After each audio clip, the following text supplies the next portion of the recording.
पौराणिक कथा के अनुसार एक बार भगवान शिव जी को नारी का अवतार लेना पड़ा था। तो आइए इस कथा के बारे में आगे जानते हैं। अगर आप हमारे चैनल पर नए हैं तो हमारे चैनल को अवश्य ही सब्सक्राइब करें।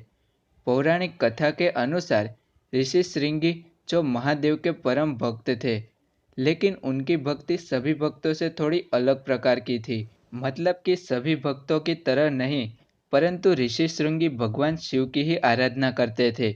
देवी पार्वती की पूजा करना उन्हें योग्य नहीं लगता था। उनकी भक्ति पवित्र और श्रद्धा से भरी हुई थी, लेकिन देवी पार्वती को हमेशा वो शिव से अलग ही समझते थे। उन्हें शिव और शिव के सिवा और दूसरा कोई भी नहीं दिखाई देता। एक दिन की बात है, जब ऋषि श्रृंगी कैलाश पर्वत पर शिव की परिक्रमा करने जा रहे थे, लेकिन वो सिर्फ शिव की ही परिक्रमा करना चाहते थे। देवी पार्वती की परिक्रमा उन्हें नहीं करनी थी। ऋषि की ये बात को जानकर देवी पार्वती ने कहा कि हम दो जिस्म और एक जान है, तुम ऐसा नहीं कर सकते।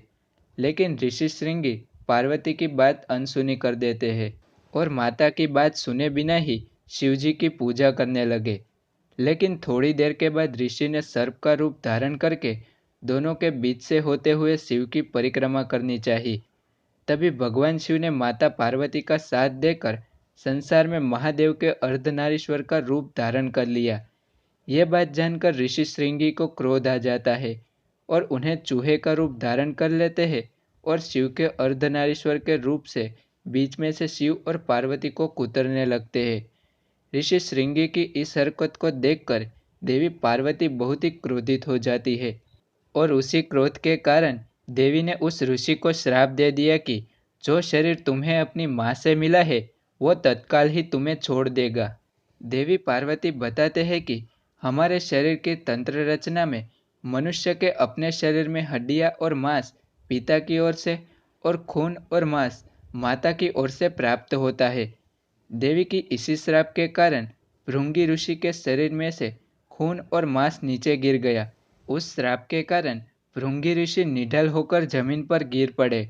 वो खड़े भी नहीं हो सकते थे।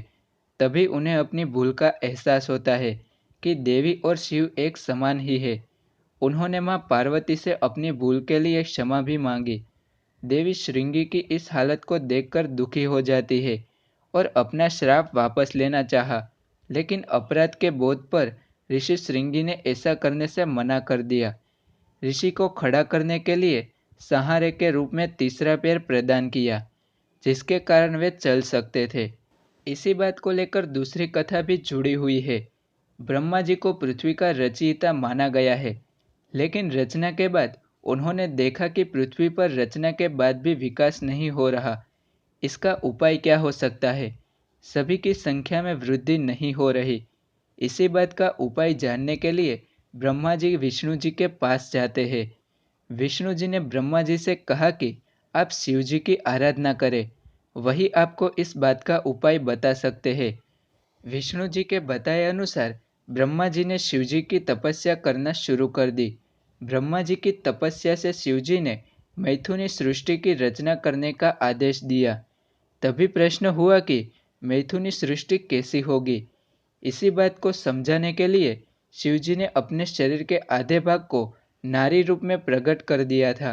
भगवान महादेव के ये अवतार के रूप में आधा शरीर स्त्री और आधा शरीर पुरुष का है।